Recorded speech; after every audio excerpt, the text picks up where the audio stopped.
All right, let's jump right into this explainer. Today, we're putting on our lead micro-market analyst hats to really decode what's going on with the structural transformation of the North Bangalore plotted real estate market as we head into 2026. We are completely skipping the generic marketing fluff you usually hear. Today is all about a surgical, objective analysis of the region. The era of purely speculative land banking? Yeah, that's completely behind us. North Bangalore has officially transitioned into a highly sophisticated, high-velocity residential corridor, and it's firmly anchored by the tangible reality of the Aerotropolis and incoming physical infrastructure. To do this, we'll be using a top-down analytical framework.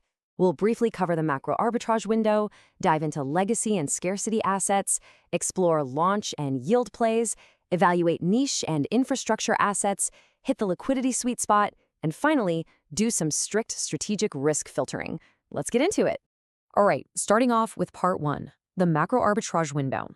So, just to set the stage macro-wise, the speculative boom is officially over, and we have firmly entered the phase of rational appreciation. We aren't buying on rumors anymore. We are buying on the physical completion of massive civic projects. Now, the absolutely crucial thing to understand here is what we call the lag factor.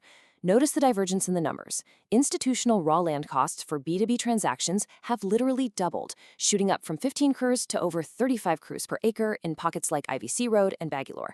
But here's the catch. Retail property prices for buyers? They've lagged. They've only moved about 46% in that exact same cycle.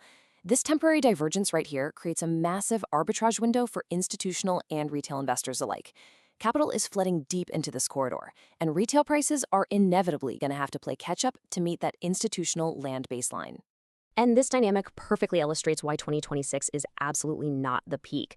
The physical infrastructure reality, specifically the Namma Metro Blue Line and the Satellite Town Ring Road, is the ultimate catalyst here. Those upcoming late 2027 metro trial runs are going to permanently close this valuation gap. So what this means for you is that capital needs to be aggressively deployed right now while this arbitrage window is literally still open before the secondary retail surge completely snaps it shut. Moving right along to section 2, legacy and scarcity assets. Okay, pivoting from the macro perspective into specific portfolio intelligence, let's talk capital preservation, starting with Embassy Springs. For ultra-high net worth individuals, this asset has totally transitioned. It's gone from an exponential growth play to a pure legacy capital preservation play. I mean, it's a massive 288-acre self-sustained ecosystem. We're talking a 5.5-acre man-made lake and a fully operational K-12 school. It basically functions as its own microcity. And because developer inventory is completely sold out, resale rates have hit this peak plateau of 15,500 rupees per square foot. So the hypergrowth phase is done here. Now it's all about being the ultimate safe harbor asset, offering world-class social infra. Now, on the flip side, what makes Godrej Reserve in Shedigere so incredibly fascinating is that it's our premier scarcity play. This is a 92.7-acre development that just saw a staggering 75% price surge in only 3 years. And, the real core driver of this premium isn't just the Godrej brand, it's the extreme low-density forest theme they've built out, featuring a massive 6-acre grove and over 42,000 trees. Honestly, Godrej Reserve is the textbook definition of an investable scarcity asset. Having hit a near total absorption rate of 97.9%, primary inventory is effectively wiped clean. It is exceptionally difficult to get into this project via the secondary market right now, which absolutely cements it as the premier hold asset in the entire Shedigere belt. Okay, section 3, launch and yield plays. Let's pivot slightly to where the active velocity is right this second, launch arbitrage and high yield corridors. On IVC Road, which by the way has rapidly evolved into this sort of institutional billionaires row, Prestige Greenbrook is offering a highly coveted launch arbitrage. By grabbing an entry base of 9,000 rupees per square foot right at launch, investors are pulling off a highly strategic lock-in. Sure, it demands a longer-term capital lock-in because possession isn't until 2031, but this early entry beautifully protects you against those surging raw land costs we analyzed earlier. Meanwhile, over in the Bagalur Industrial Corridor, Brigade Oasis is serving a very different strategic purpose. Sitting right in a high-yield zone, it perfectly bridges premium resort aesthetics, like its 8 distinct themed sensory gardens, with hyper-practical corporate proximity. This makes it just an optimal yield play if you're an investor looking to build custom villas targeted specifically at all that incoming senior management from the aerospace park. And wow, the data backing this yield play is just staggering. This yield is directly engineered by a severe, frankly massive corporate bottleneck. We're looking at an influx of over 50,000 employees coming in via the Foxconn iPhone assembly plant, combined with over 2,200 new jobs over at the Collins Aerospace facility. This has created a permanent deficit in ready-to-move luxury housing. Because new apartment supply is lagging by a good 4 to 5 years, early plot investors who are constructing villas are capturing unprecedented peak rental yields, hitting 4.5% and above. That's huge. All right, on to Section 4, niche and infrastructure assets. Next up, we need to evaluate projects that are deliberately avoiding that generic just a plot of land approach. Century Trails is a fantastic example of this. It's successfully monetizing the adventure niche. They're targeting outdoors-focused professionals with an 11.5-kilometer dedicated trail and actual rock climbing facilities. But the real, concrete catalyst for its future valuation isn't just that cool lifestyle stuff. It's the location. It sits just 900 meters from the proposed Phase 3 metro extension. So it perfectly transitions from a lifestyle purchase today into a highly strategic, transit-oriented asset by its 2027-2028 possession timeline. Similarly, you've got assets Atmos and Aura catering to a highly specific demographic. By using a Japanese ikigai concept on a strictly limited, boutique scale of just 15.6 acres, they completely abandon the megatownship model. This strict limitation of supply to just 244 units ensures it commands severe premiums in the secondary market. We're talking rates pushing upwards of 13,500 rupees per square foot. Then there's Purva Tivoli Hills, which takes themed architectural distinctiveness to a whole other level.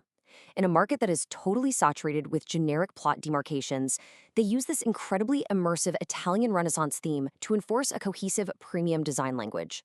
And look, this isn't just for pretty aesthetics. It's a calculated value protection matrix. It fundamentally protects the long-term rental and resale values of the future-built villas within that community. Conversely, let's take a look at the IVC infrastructure play happening between Soba Canvas and Goyal Orchid Nirvana 2.0. These twin projects don't rely on flashy resort themes at all. Their premium is derived purely from meticulous, high-grade civil engineering, specifically stuff like underground utilities and superior road quality. Because of this, they heavily attract end users who intend to actually build their legacy homes there, rather than just investors looking to flip the land.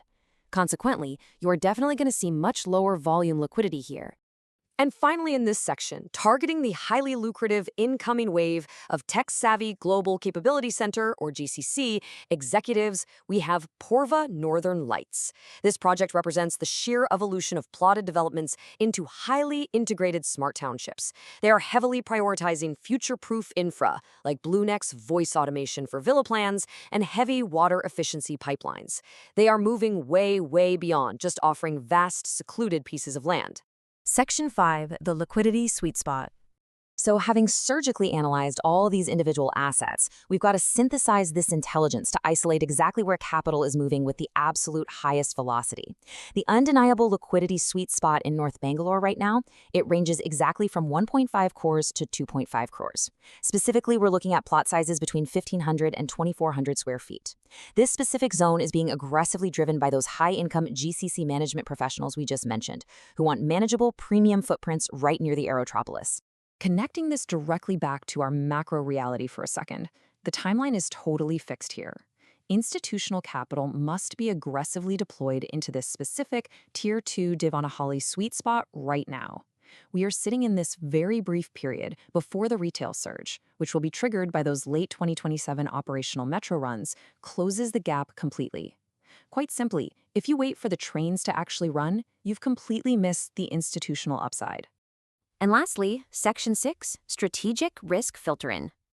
Look, a boom narrative is totally useless if you don't objectively filter out structural risks, right? And the bear case for this region is very real. We absolutely must ruthlessly navigate the ecological water trap.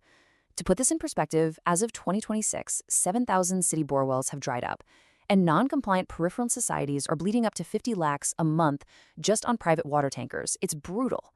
Furthermore, you have to strictly avoid absolute litigation embargo zones, like Gubalala and Malagala villages, where long-standing acquisition disputes make title clearings basically impossible. So I'm going to leave you with this final critical test for any deployment in the 2026 North Bangalore plotted hypercycle.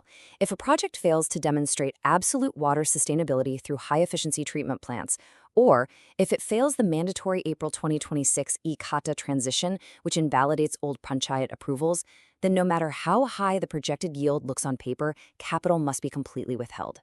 You have to ask yourself, are you investing in an asset that is legally and ecologically built to actually survive the 2026 property cycle?